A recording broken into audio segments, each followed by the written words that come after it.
আইনজীবী বেনজির আহমেদ মুক্তি পেয়েছে খবর একটু বেরিয়েছে।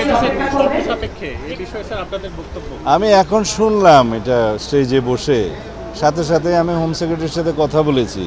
হোম সেক্রেটারি দুবাইয়ের আমাদের যে ইউএই অ্যাম্বাসেডার, তার সাথে কথা বলেছে। আমরা ল ফার্ম নিয়োগ করেছি, কয়েকদিন আগেই ল ফার্ম নিয়োগ করেছি এই বিষয়টা। শুধুমাত্র তাকে ইনস্ট্রাকশন দেওয়া হয়েছে যেন বেইল ক্যান্সেলেশনের জন্য সে পার্সু করবে।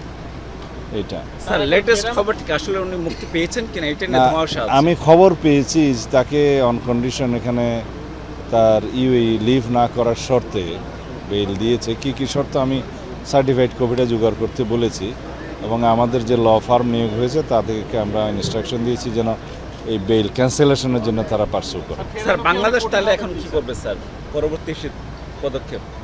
তারা আইনানুগভাবে গিয়েছে, আমরা ল ফার্ম নিয়োগ করেছি, আমাদের চেষ্টা আমরা করছি। আমরা আশা করছি এগুলো আমরা বেইল ক্যান্সেল করতে পারবো এবং দ্রুত সময়ে তাকে ফেরত নিতে পারবো।